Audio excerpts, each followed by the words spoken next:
박근혜 대통령 지지율이 30%로 취임 후 최저치를 기록했습니다. 연말정산 파문이 결정적이었습니다. 그러나 연말정산 불만 여론은 지지율에 아직 다 정산되지 않았습니다. 직장인 대다수가 연말정산을 끝내면 분노가 더 커질 수밖에 없습니다. 김기춘 청와대 비서실장을 위임시킨 오늘 인사에 대한 불만까지 겹쳐진다면 지지율이 어디까지 추락할지 예상하기 힘듭니다. 그런 가운데 대통령 하야까지 불러올 수 있는 특급 정보를 세계일보가 가지고 있다는 보도가 오늘 나왔습니다. 국회 중계카메라 나가 있습니다. 김종훈 PD. 청와대 인사 얘기부터 해보겠습니다. 김기춘 비서실장과 문고리 3인방 유임, 이 부분이 가장 컸군요. 네, 그렇습니다. 박근혜 대통령은 이번에도 김기춘 비서실장과 문고리 3인방에 대한 무한 신뢰를 다시 한번 확인했습니다.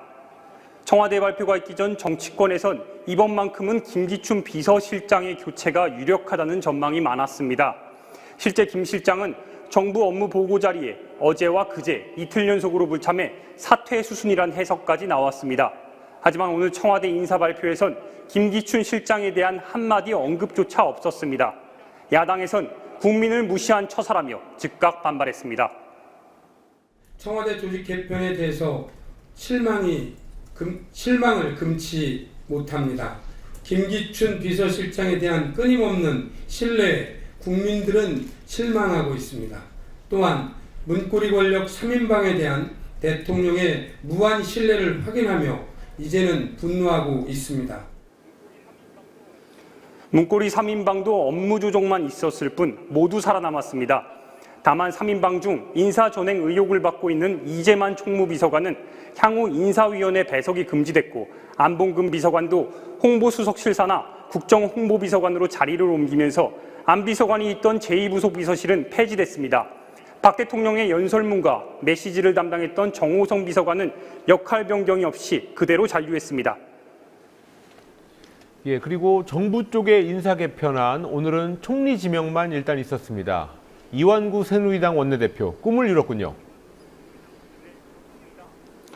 네, 그렇습니다. 당초 정홍원 국무총리의 유임설이 유력했지만 박근혜 대통령은 이완구 카드를 전격적으로 꺼내들었습니다.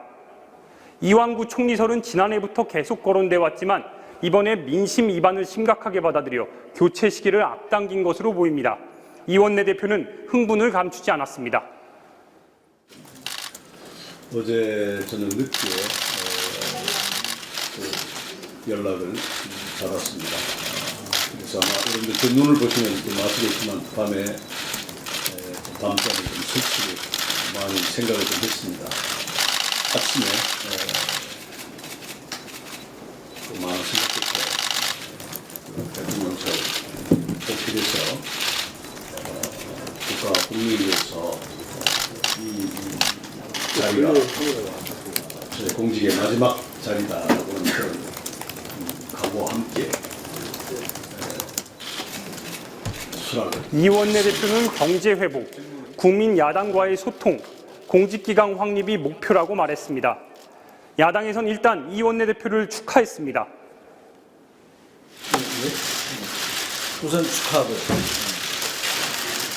모처럼 정치인 출신 총리가 나오게 돼서 합격하면 신분에 합격하면 나오고 해서 난 아주 기쁘게 생각합니다.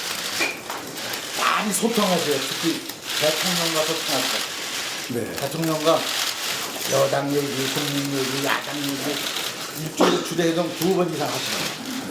그래서 지금까지 맥혀있는 거 팍 뚫어놓으시면 친박 이주영 의원과 원조 친박이었다가 친박계가 거리를 두고 있는 유승민 의원이 대결하는 새누리당 원내대표 경선은 다음 주나 다다음 주쯤 이뤄질 것으로 보입니다. 이번에는 대통령 특보단에 대해서 알아보겠습니다. 새로 생긴 민정특보에는 검찰총장 출신이, 그리고 홍보특보와 사회문화특보에는 전현직 언론인이 임명됐습니다. 네, 그렇습니다. 박근혜 대통령은 민정특보에 김대중 정권 말기에 검찰총장을 지냈던 이명재 법무법인 태평양 고문변호사를, 홍보특보엔 중앙일보 수석 논설위원을 지낸 신성호 성균관대 교수를 임명했습니다. 또 사회문화특보엔 김성호 SBS 기획본부장을, 안보특보엔 임종인 고려대 교수를 각각 내정했습니다. 특보단은 대통령에게 정책조언자 역할을 하는 것으로 돼 있지만 청와대 수석비서관들이나 부처 장관들과 역할이 겹친다는 지적도 나옵니다. 문재인 새정치민주연합 의원은 민정특보라는 듣도 보도 못한 직위를 신설해 전직 검찰수장을 임명한 것은 오직 검찰권을 장악해 국정을 운영하겠다는 뜻이라고 지적했습니다. 김영환 전 민정수석의 항명파동으로 공석 중인 민정수석 자리엔 우병우 청와대 민정비서관을 승진시켰습니다. 우 비서관은 2009년 박연차 게이트 당시 고 노무현 전 대통령을 직접 조사하기도 한 대표적인 특수통 검사 출신입니다. 오늘 한국갤럽 주간 여론조사 결과가 충격이었습니다. 대통령 지지율이 30%가 나왔어요. 예, 지난 20일부터 22일까지 사흘간 전국 성인 1,001명을 대상으로 조사한 결과입니다. 박근혜 대통령에 대한 지지도는 지난주보다 5%포인트 추가 폭락한 30%가 나와 집권 후 최저치를 경신했습니다. 반면 부정평가는 지난주보다 5%포인트 늘어난 60%를 기록하면서 긍정평가의 2배가 됐습니다. 연령별로 보면 지난주 처음으로 부정평가가 긍정평가를 앞질렀던 50대에서 격차가 더 벌어져 긍정 38%, 부정 52%가 나왔습니다. 지역별로는 지난주에 부정평가가 긍정평가를 앞질렀던 대구 경북 지역에서 지지층이 결집돼 이번 주에는 긍정 50%, 부정 40%로 긍정이 다시 많았습니다. 그러나 부산 경남에서 긍정 32%, 부정 59%를 기록하는 등 나머지 지역은 부정평가가 압도적이었습니다. 지지율 폭락의 결정적인 이유는 13월의 세금 폭탄 파문이었습니다.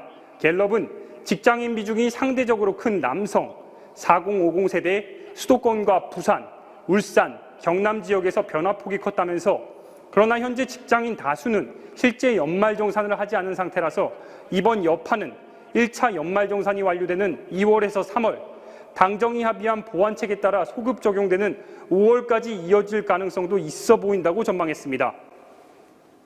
예, 그런 와중에 심상치 않은 소식이 하나 들려왔습니다. 정윤회 문건을 처음 보도했던 세계일보, 아직도 청와대에 관한 특급 정보가 많이 있다, 이런 기사가 났습니다. 네, 그렇습니다.